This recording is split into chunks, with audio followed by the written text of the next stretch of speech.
ask you to raise your right hand, please. Do you state under penalty of perjury that the testimony you'll give in this deposition shall be the truth, the whole truth, and nothing but the truth? I do. Thank you.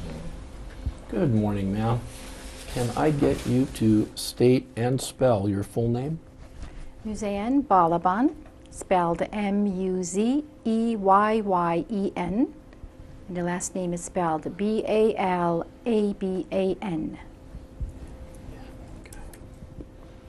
You currently work for the County of Los Angeles Department of Children and Family Services. Yes, I do. How long have you worked there? Since 1992. During the time that you were an ARA, that is from 2006 until 2013,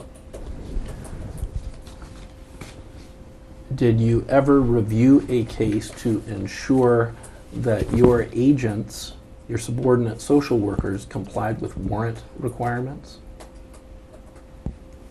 I did not. During the time that you were an ARA from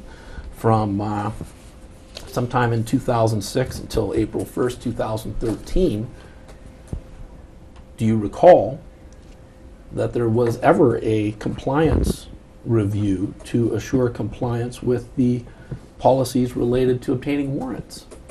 I do not recall. So one thing that you said was that you recognize that parents and children have civil rights under the Constitution, correct? Yes, And that's the United States Constitution? I believe so. Have you yourself sat through any of the trainings that were administered to your subordinates between 2009 and 2011? I am sure. You're sure you have? I am sure I did. How many people work? You're sort of at the top of a pyramid, right? How many people are under you on that pyramid? I believe about 300. 300 people. How many of those 300 are SCSWs?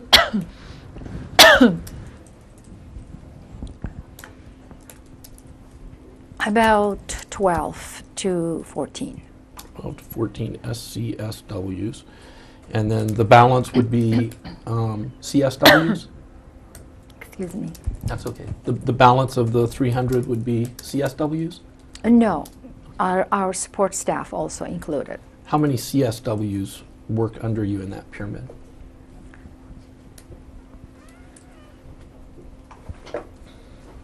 Somewhere between 50 to 65. And back in 2009, when you were an ARA, how many subordinate SCSWs did you manage? I believe my estimation is I probably had 5. And each of those SCSWs had between 6 and 8 CSWs under them? Yes. Who manages each particular office? Who is the management? When we say the management of the office, who are we talking about? Regional administrators and the ARAs, Okay, RAs and ARAs. Okay, so based on your experience and your knowledge of the inner workings of your office, when we're talking about management of a particular office, we're talking about the ARA and the RAs, right? That's correct. Okay. And when we're talking about supervisors at a particular office, we're talking about SCSWs, correct? That's right. So am I correct that the responsibility to ensure that Los Angeles County's policies are carried out properly lays with the supervisors and the management of each office? It does. Okay. And again, the management would be the ARA and the RA, right? Yes. So in 2009 in the Metro North office, that responsibility would have fallen to you in part, right? Partially. Okay. At any point in time while you were an ARA, do you recall ever doing any kind of performance audit to ensure that your subordinates were adhering to county warrant policies? I do not recall. you understand the question? I can rephrase it. Let me ask you this first. Do you know what exculpatory means? Yes. What's it mean? It means important and necessary and the factual information, evidence. That's what exculpatory means? That's from my understanding. Okay. Do you remember whether or not you learned that exculpatory evidence was evidence that may be helpful to the other side, that you have an affirmative duty to disclose it? Do you remember learning that sometime before 2009? I can't recall the timing. Okay. Let me ask it this way. At the point in time that you signed the detention report in Ms. Duval's case, did you have an understanding of what the term exculpatory evidence meant? I'm sure I did. Okay. Did you also have an understanding, knowledge, that is, that you had an affirmative duty to disclose that exculpatory evidence to the court? I'm sure I did. Okay. And you had that knowledge before you signed your name on that report, right? Yes. Okay. Well, as a regional administrator, you're responsible for your office, right? Yes. I'll show you what we'll mark as exhibit number 7 to your deposition.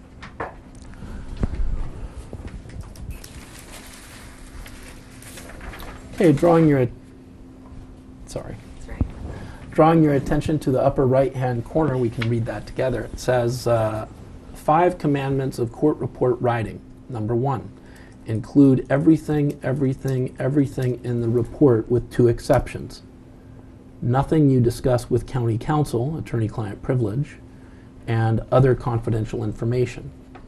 Number 2, nothing is too trivial or unimportant or inconsequential that it can be left out of the report. This is a corollary to commandment number 1.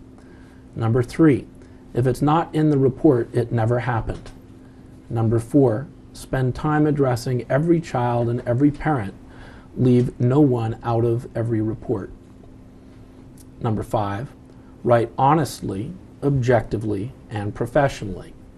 Having read that together with me, ma'am, does that refresh your recollection as to whether or not you've received training regarding the 5 commandments of court report writing? I certainly did. Okay. Do you remember when? I do not recall when. Okay.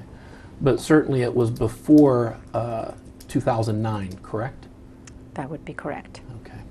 What I'm going to ask you to do is turn your attention to exhibit number 6. The second slide down from the top on the left-hand side, it reads, what the court is bound by when it holds a hearing, the law affecting the case, and the facts of the case. If lawyers, quote, own, end quote, the law, child protection workers, quote, own, end quote, the facts. Having read that together with me, ma'am, does that refresh your recollection as to whether or not you have been trained that if lawyers own the law, child protection workers own the facts? I do not specifically recall this phrase or this slide. Okay.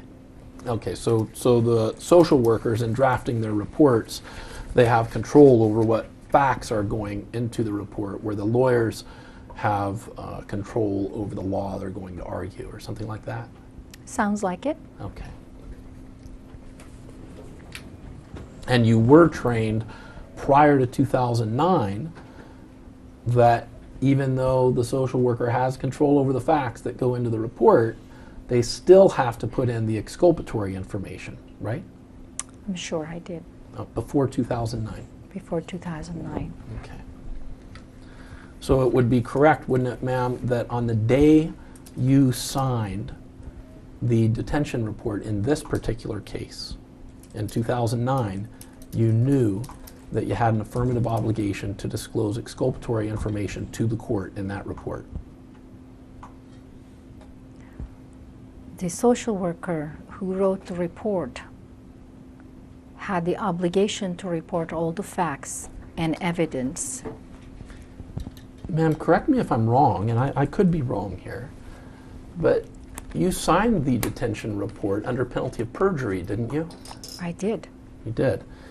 And have you also learned in your training at some point prior to 2009 that an unqualified statement of that which one does not know to be true is equivalent to a statement of that which one knows to be false?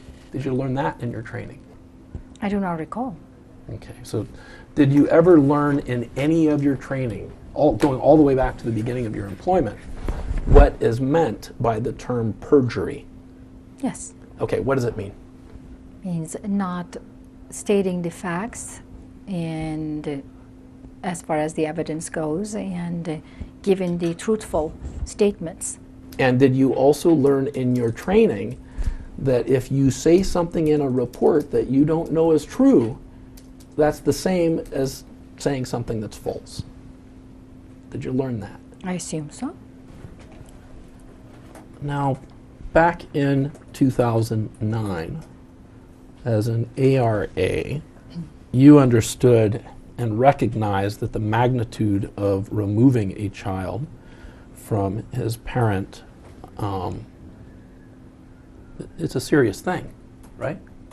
Yes, it is, every time.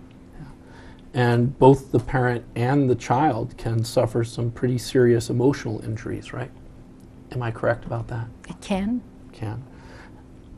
In fact, a child that's removed from a parent can suffer from dissociative disorder, right? I do not know that. You have a PhD in what? In clinical psychology. Clinical psychology, and you have a master's in what? Also in clinical psychology. Did you do any work or study with children? I work with children. Ma'am, you're a social worker for the County of Los Angeles, right? Yes.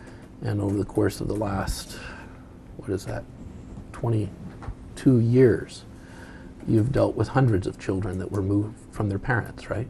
Yes, I have. Okay. And you were able to personally witness the impact that that removal had on the children, correct? At times. At times. Okay.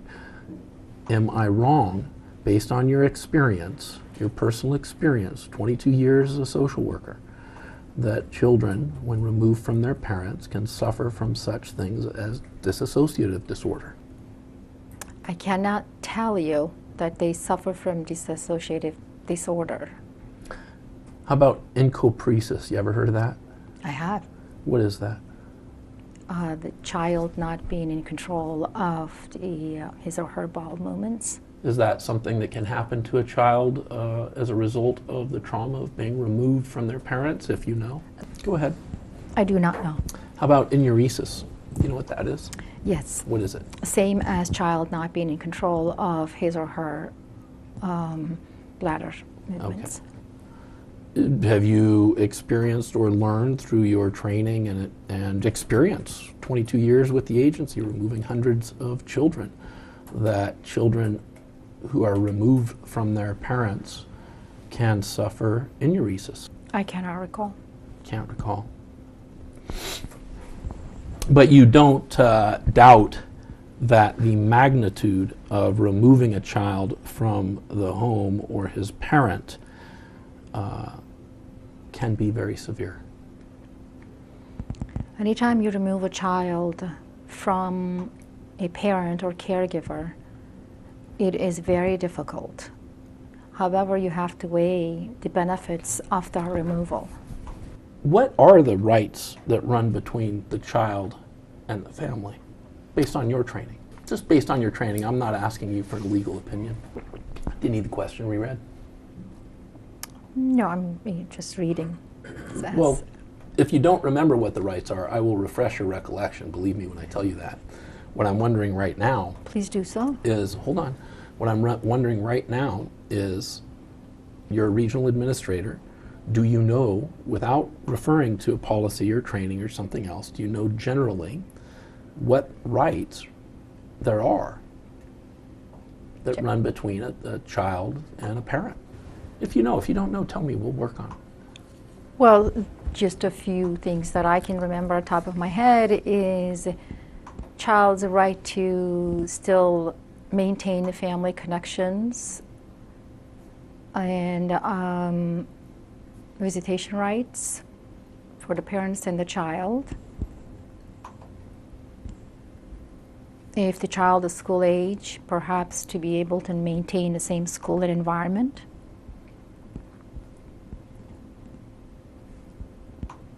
Is that all you remember? At this time. Let me ask you a really pretty specific question. Do you recall whether or not the Fourth Amendment of the United States Constitution applies to the relationship that runs between a child and its parent? I am not an attorney and do not have a legal knowledge of the Fourth Amendment. Okay, let's see if we can help you.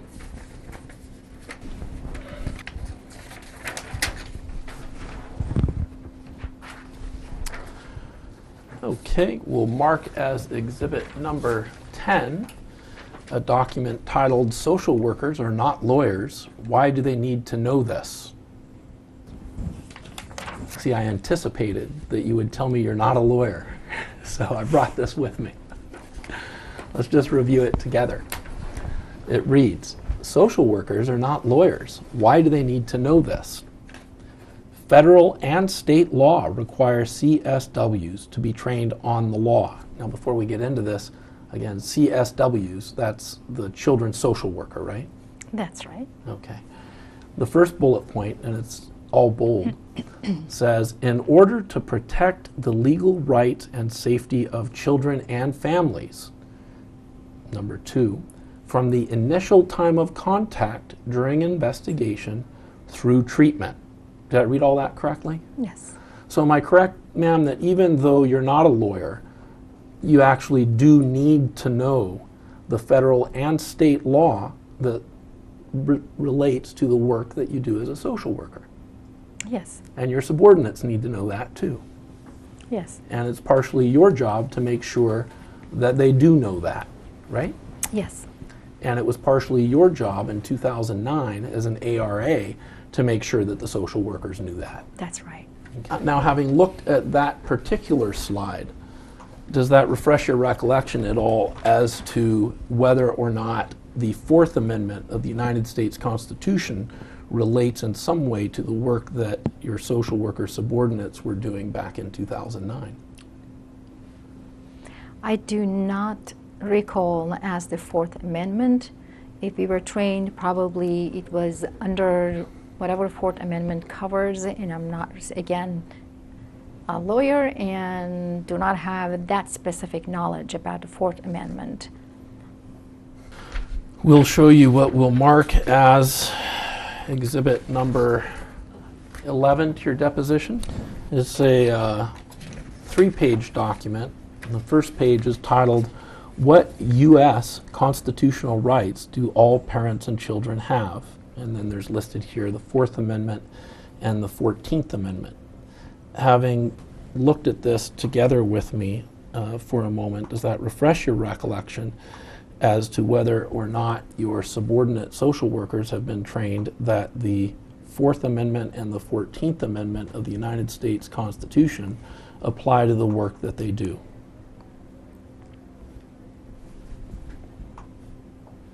Yes, Okay.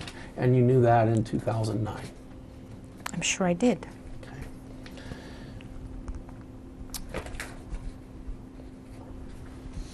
And am I also correct, ma'am, that in 2009 you knew that the right to live together as a family without governmental interference and not be separated without due process of law was one of the rights that runs between children and their parents under the 14th Amendment?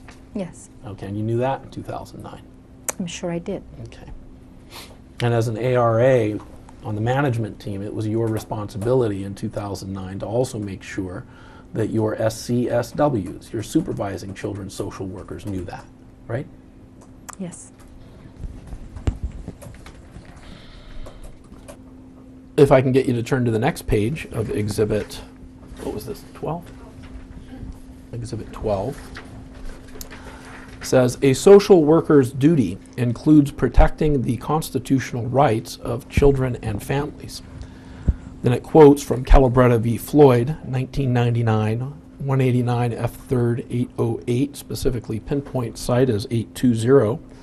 Quote, "The government's interest in the welfare of children embraces not only protecting children from physical abuse, but also protecting children's interests in the privacy and dignity of their homes and in the lawfully exercised authority of their parents. Did I read that correctly? Yes. In 2009, when you were an ARA, specifically in this case, when you signed that detention report, did you know that a CSW will always need to determine whether or not they need a warrant or court order before seizing a child? Did you know that then? I can't recall what I knew at the time. Okay. Okay. What is a warrant? Have you been trained on what a warrant is? I did. Okay. What is a warrant according to your training? I will try my best, Sure. but it is getting a court order, writing a report and going to court and requesting a court order for the removal of the child. If it is a protective custody warrant, there could be different types of warrants too. Sure. And when you say protective custody of a child, you mean seizure of the child? Yes. Okay. Did you yourself, in your entire 22 years with the agency, ever seek to obtain a protective custody warrant? I did not. Okay. Back when you were an ARA in 2009, up until that point in time, had you ever either counseled or assisted one of your subordinates in seeking to obtain a protective custody warrant? I do not recall. Okay. Who would you talk to find out? I probably can't remember anyone because that's not a general practice. What do you mean, what's not a general practice? I wouldn't discuss or consult with them for warrants. Who would? Supervisor and a social worker? Okay, so the ARA would not be involved in that? Not at all.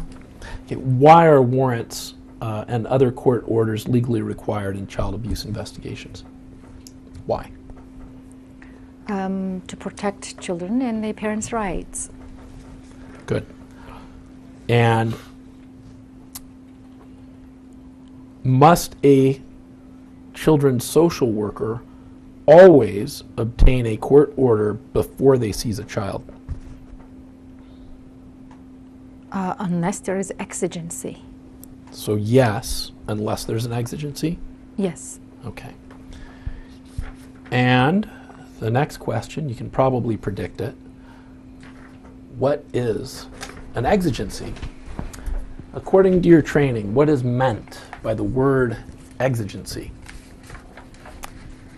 It is imminent harm and danger to the child that is not going to be able to allow the social worker staff to get warrant timely to protect the child. Okay. Were you trained regarding the meaning of the term or phrase exigent circumstances? I'm sure it was part of the trainings that I went for warrant training. It's a simple thing. Either you do or you don't recall. Do you recall being trained about the meaning of the phrase exigent circumstances? I do not specifically recall what Okay. was covered in the trainings. Turning to page 2 of exhibit number 13, we'll just read it here together. It says, exigent circumstances, federal definition. CSW can act without a warrant or court order if 1. The CSW has reasonable cause to believe the child is in imminent danger of severe bodily injury and the scope of the CSW's intrusion is reasonably necessary to prevent that specific harm. Having read that together with me, does that refresh your recollection of what is meant by the term exigent circumstances? I do know. I'm sorry? Yes. And then what do you do to make sure those, you personally, as the captain of the ship, what do you do to make sure that those supervisors actually are following federal and state warrant requirements, if anything? I am not involved directly supervising them. that would be the job of the ARA, correct? That's right. Okay. Back in 2009, when you were the ARA, what, if anything, did you do to ensure that your supervising children's social workers complied with both state and federal law in respect to seizing children? Similar to what I described, as that I directed them to make sure that all their supervisors and the social workers attended all mandatory trainings, and if they see any need for further training, to ask and establish for further training for the staff. How would you evaluate whether or not they needed any further training regarding warrant requirements? How did you evaluate that? That making sure they talking with the supervisors and establishing regular meetings with the supervisors. That's the general practice. When you were an ARA back in 2009, actually all the way from 2006 until 2009, did you have the ability to recommend discipline for any of your subordinates if they did not adhere to policies? Yes. During your entire time as an ARA, did you ever discipline any of your subordinates in any way at all, whether it be verbal face-to-face or all the way up to recommending termination? Did you ever discipline any of your subordinates for failing to adhere to warrant requirements under federal or state law? I do not recall specifically for warrant requirements. How about generally? Do you recall generally ever disciplining any of your subordinates between 2006 and 2010 for failing to adhere to warrant requirements? I do not recall. Okay. Do you think you did that? I can't recall. Okay. Who would you talk to find out? I don't believe there's anyone that can remember that. Okay. That's not something that's recorded in a computer somewhere? No, if it was, it would be in formal discipline in HR, and I do not remember, recall of anything. Okay. During the time period that you were an ARA, that is from 2006 until 2013, did you ever recommend discipline or discipline in any way any of your subordinates for failing to include exculpatory information in a report that they filed with the court? I cannot recall. Okay. Sitting here today, do you recall ever being involved in a situation where one of your subordinates was being disciplined for failing to include exculpatory information in a court report? I do not. Okay. Do you recall ever having been involved in any disciplinary action against one of your subordinates who was dishonest in a court report? I do not. Okay.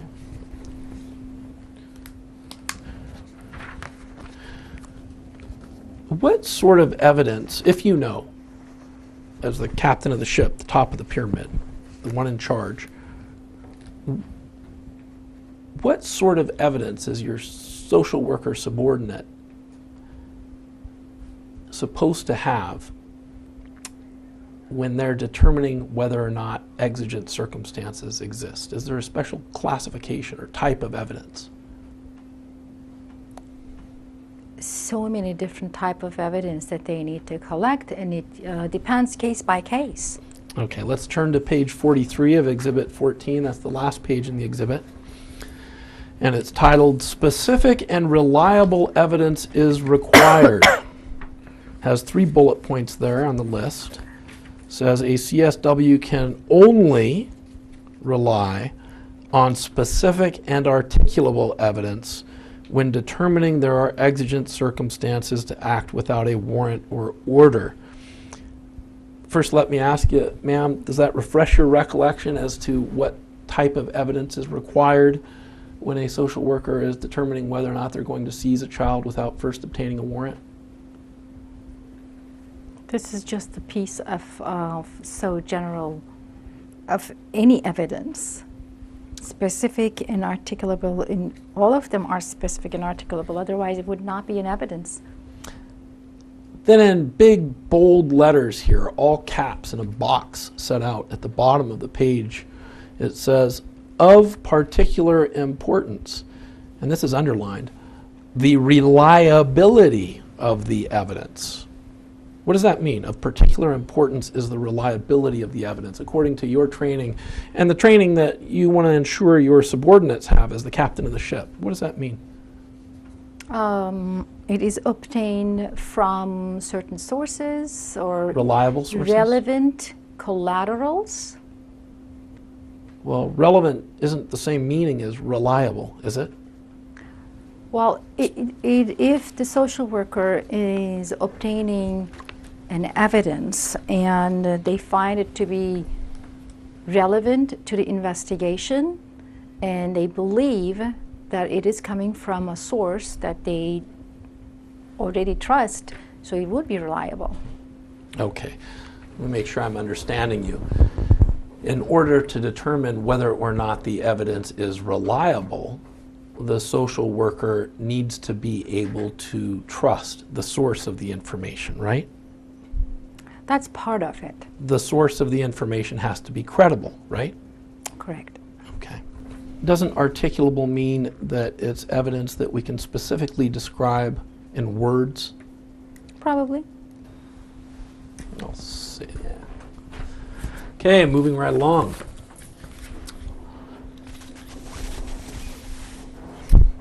Does the type of harm that a child might suffer by itself create exigent circumstances?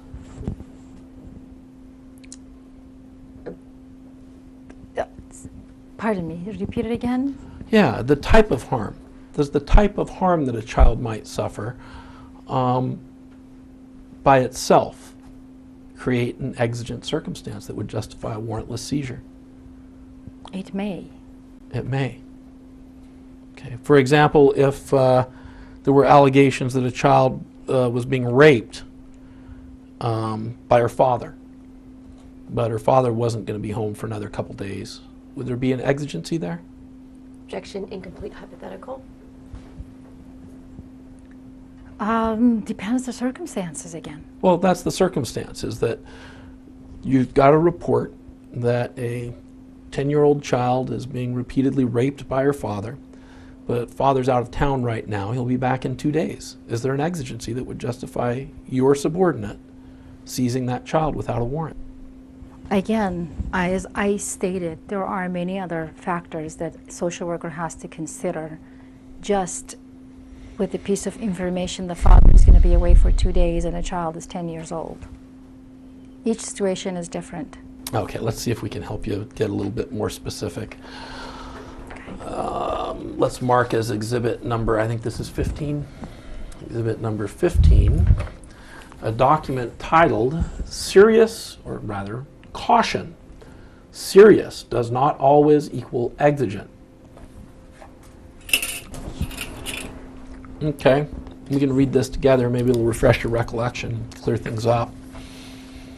Exhibit 15, page 51, right under the title, Serious does not always equal exigent, it says, the type of harm to the child does not, by itself, create exigent circumstances. Example, a referral alleging the rape of a child does not necessarily mean there are exigent circumstances justifying the removal of the child or siblings.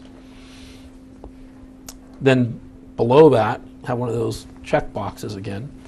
Says, if there is time to get a warrant before the child or siblings will be harmed, the risk of harm cannot be deemed immediate or imminent, despite the type of allegation. Did I read that correctly? Yes. Ma'am, have you ever had this training that we're looking at, that's exhibit number 15? I can't recall specifically this training. Do you know whether or not you ever administered it or had it administered to your subordinate social workers at any point in time, ever? Administered this particular training? Yeah. I can't recall. Do you have an understanding, again, as the top of the pyramid, the captain of the ship, the RA now, as of current today, that delays negate claims of immediate harm? Do you have that understanding? I do. Did you have that understanding when you were an ARA? I suppose I did. Did you have that understanding before November 2009? I do not recall. Okay. Did you have the understanding that delays include waiting to act until a TDM is conducted? Say again, pardon me. When we're The talking delays? about delays negating claims of immediate harm, do you recall from your training or anything else that the delays we're talking about can include waiting to act until a TDM is conducted? Possible. Possible, or you're certain? I do not know. It depends on circumstances. Turn to page 53 of exhibit number 15. We'll try to clear things up. Okay. Page 53 is titled Delays Negate Claims of Immediate Harm. It says any delay in response time may weaken a claim of exigent circumstances. Delays include waiting to act until a TDM is conducted. Does that refresh your recollection as to whether or not, number one, a delay can negate claims of immediate harm? Refresh my memory of Yeah. from when? Whenever. Do you now remember that delays can negate claims of immediate harm? I already do not know that. Okay. And I already do know that. do you also now remember that the delays we're talking about that can negate claims of immediate harm include waiting to act until a TDM is conducted? It can. Okay. It actually says that here, right? That delays include waiting to act until a TDM is conducted, right? It does say that. Doesn't say it may, it says it does, right? It does, yes. Okay. Well, when we're looking at Los Angeles County's warrant requirements, we're looking at a safeguard to protect both the parent's rights and the child's rights, aren't we? Yes. Looking at exhibit number 16, we'll read it together. It's titled Consequences of Violating a Warrant Requirement, Potential Civil Liabilities for Social Workers. The first bullet point, that's all bold, says unreasonable searches and seizures in dependency cases are 4th and 14th Amendment violations. Did I read that correctly? Yes. Does that refresh your recollection as to whether or not social workers who violate a parent's constitutional rights under the 4th and 14th Amendments can be subject to civil liability?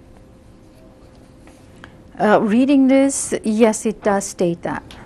If you can turn to page number 26 of Exhibit 16, it's titled Practice Tips. The second bullet point says, be sure to include all, and all is all capital letters, information relevant to the investigation. And this next statement's in bold, including information that may be deemed exculpatory for the alleged perpetrator. Did I read that right? Yes. What is the consequence that a social worker might face if they fail to include exculpatory information? Can they get fired? They can. Has that ever happened to your knowledge? Not with one of my staff that I can remember. Okay. Have you ever disciplined any of your staff for failing to include information that may be deemed exculpatory for the alleged perpetrator in one of their reports? I cannot recall. Okay. And their documentation, that gets inserted into the contact notes, right? Yes. And the information they put into the contact notes, that's supposed to be truthful, right? Yes. Honest, Yes. accurate, Yes. complete, Yes. including the exculpatory information. Yes. And part of the reason for that is because the contact notes, that's an official document, isn't it? Yes. Yeah. That's something that's maintained by the state of California, Yes, it is. and it's mandated, it's required by the state of California. Correct. Okay. And so in that document, the detention report, we're also supposed to be truthful, honest, accurate, and complete, Yes. and include all of the information that may be deemed exculpatory for the alleged perpetrator, right? Yes. Do you recall when you reviewed the detention report? As I looked at it, as to my signature, it was November 5th, 2009. Okay, so you reviewed it for the first time the same day you signed it? I believe so. Okay. Is that your regular, or was that your regular practice back in 2009 when you were the ARA? Yes. Okay. And I'm correct, aren't I, that as a general practice in 2009, you did not speak with any of the witnesses identified in the detention report? You mean personally? Yeah. I did not. Okay. And at least with regard to this particular detention report, you did not go back and review the contact notes in the delivered service logs, did you? I believe not. Okay, you didn't. You I don't can't recall. Okay, you don't remember setting the detention report and the contact notes side by side and then comparing what they said? That's not generally what we do. Okay. What do you do, if anything, to test the truth of the detention reports before you sign them? I read them, and if I have any reason to believe that anything needs to be corrected or I need additional information, I will ask the supervisor and the CSW to provide me the information. And then I will have the corrected revision, Okay. and then review the report that way. Okay. Okay.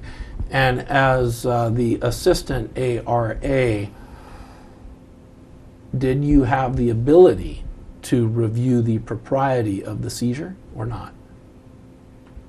You mean before the detention? After and the detention. after. Yeah. Did you have the ability after the fact to look at the situation and say, you know what, my subordinates, you guys, you've done something wrong, let's fix it? Did you have that ability, that authority? I could. Did you, in this case, undertake that effort to review the facts to decide whether or not the seizure was actually lawful? That was not my role. Now, I am going to show you, actually I'll give you, I think it's my only copy, a copy of the detention report that was filed in this, or in the underlying juvenile dependency case, and we'll mark that as exhibit number 21. First, let me ask you, do you recognize that report? Yes. What is it? It's a detention report? Okay, is that your signature there? Yes, it is.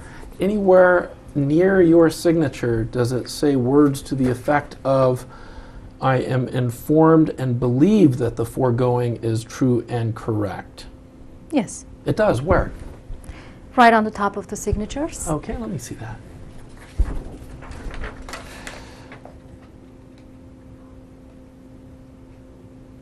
Well, I don't see what you're talking about. What I see is a statement that's unequivocal that says, I declare under penalty of perjury that the foregoing is true and correct. What I'm asking you is, anywhere in this document, is there a qualification? Is there a statement that you don't have personal knowledge of the matters here, rather you're informed and believe them to be true? Is there that language that I am informed and believe these to be true? No. Okay. Do you recall generally having been trained that an unqualified statement of that which one does not know to be true is equivalent to a statement of that which one knows to be false? I do not recall. Okay. Anywhere in that document that we've marked as exhibit number 21, the detention report that you signed under penalty of perjury without qualification, anywhere in there do you tell the judge that you don't know yourself that the information is true? I do not specify that in words. Right. Well, you don't specify it in conduct either, do you? There's nothing in there. I've read it. There is nothing in there that tells me as the reader that you have no personal knowledge of the matter set forth therein. Is there? There isn't. Okay. And that's an official document, right? Yes, there is. At the time that you signed this detention report under penalty of perjury, did you take the discussion on page 5 regarding Dr. Gill to be true? Did you understand that was a true statement that was being made there?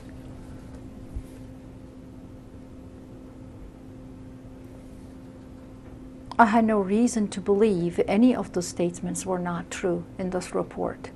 And you didn't double I check? rely on the information is given to me. Okay. You rely on your subordinates to be honest with you? That's correct. Okay. Am I correct that the reason that the County of Los Angeles implemented the use of structured decision-making tools was because they are critical to establishing and monitoring a consistent set of practice standards for the organization? I believe so. Okay. Am I correct, ma'am, that one of the objectives of the structured decision-making tools is to provide guidance in the decision to maintain children safely in the home of their parents? One of the. Okay. Yes. And one of the other objectives is to prevent children from entering into the child welfare system unnecessarily? It is. Okay. And I'm also correct, aren't I, that the structured decision-making tools are a set of child welfare tools that are designed to standardize the department's response at key case decision points? That's correct. The tools provide a common language and definitions to increase the, and this is important, consistency of child-family case decisions, correct? That's correct. Okay. Now, am I also correct that, let me see how to put this.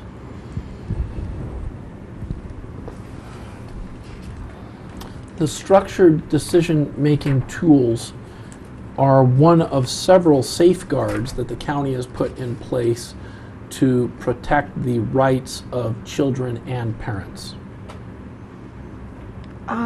I assume so. One of the guides. Okay.